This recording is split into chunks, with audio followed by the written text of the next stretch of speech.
Having a hard time finding a good place to store your knight armor? Why not make your own armor stand? It's quick and easy.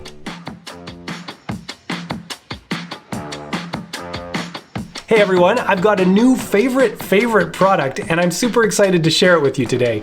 I'm going to use it to make a stand for my knight armor. Of course, you could use it to make almost anything. Let's check it out. It's called MakerPipe, and it's not actually pipe. It's fittings that you use for connecting standard steel conduit you can get at any hardware store. And then you can make just about anything. Like, I just made this. All right, I want to show you a little bit more about these fittings, and then we're going to make an armor stand.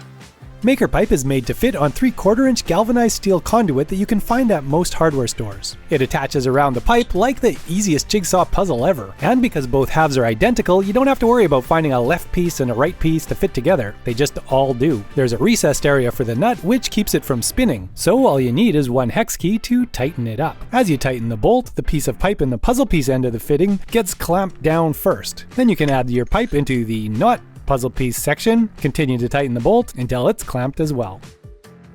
Is it strong? Yeah, I'd say it is. MakerPipe's available in 2 different finishes, galvanized steel and black painted steel. They have a bunch of different styles of fittings: the T-connector, the 90-degree connector, the 45-degree connector, the 180-degree connector, and the adjustable angle hinge connector. And there's extra bits like end caps and threaded inserts that you can jam into your pipe, and then you can add a wheel or a something or other. The whole process is super clean because all you need is a regular pipe cutter to cut the tubing.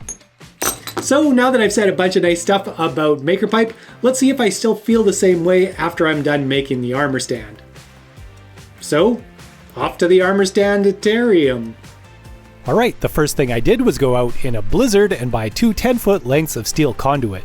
Made some marks at 3, 6, 12, and 18 inches, gracefully cut on those marks with my tube cutter, leaving me with 2 3-inch and 2 6-inch pieces of conduit. I grabbed 10 T-fittings. You can see here how the pipe doesn't go all the way into the fitting. The fitting adds about 2 inches to the total length. I loosely assembled all my fittings so I could just slide them onto the pipes, and place the first one right in the center of one of the 6-inch lengths. One on each end facing the opposite direction. I'm tightening them up just enough so they stay in place but not going too crazy yet. The other 6-inch pipe gets 1 T-fitting on each end, then add the 3-inch conduit in between to hold the 2 parts together. And now I can tighten them up really good. That's going to be my armor stand's head.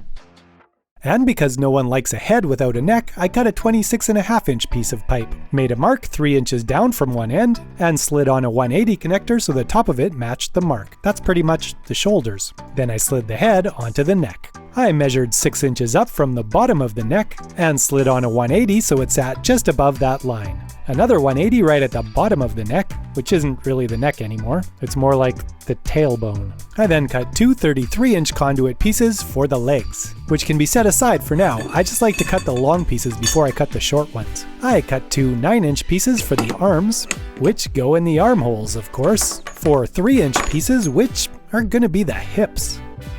I tightened up the hips and the tailbone, slid a T-fitting on each of those, and pushed the leg on through. Tightened it all up, and then repeated the leg installation process for the other side. I cut 2 18-inch pieces for supports, doing a cool catching my conduit cutter before it hits the table move to show off my ninja reflexes. Using a conduit cutter does create a bit of a sharp edge on the end of the tubing, so I used a file to round it off a bit. That way it won't destroy the rubber feet I'm jamming it into right now, which by the way appears to be 7/8 of an inch. I added a T-fitting on the center of each support, and attached the supports to the bottom of the legs. I took my armor stand out for a test run and realized that it was kinda dangerous. It's quite heavy, and if it fell on a young child, that would be really bad. So then I angled the legs out a bit at the bottom. Now when it falls over, it's at least gonna fall towards the wall. Better, but not perfect. How about adding a bit of rubber on the end of those hard steel arms? I also experimented by adding 2 fittings to make the base a bit wider. That worked okay, but it was hard to get that bottom joint tight enough to keep it from being able to be pushed over. I talked to MakerPipe and they said to use some heat shrink tubing or some tape to help tighten that up. So I used some tape. Hockey tape. 2 wraps of tape around the pipe, and I had enough friction to hold things in place. My recommendation if you make one of these yourself is to go grab a few conduit clamps and clamp it down either to the floor or to a larger board. I also decided to put end caps on all the open conduits, which meant that I needed to clean out the burr on the inside that the tubing cutter leaves. A little bit of work with a half-round file and we're good to go. A few hits with a hammer and it's looking pretty.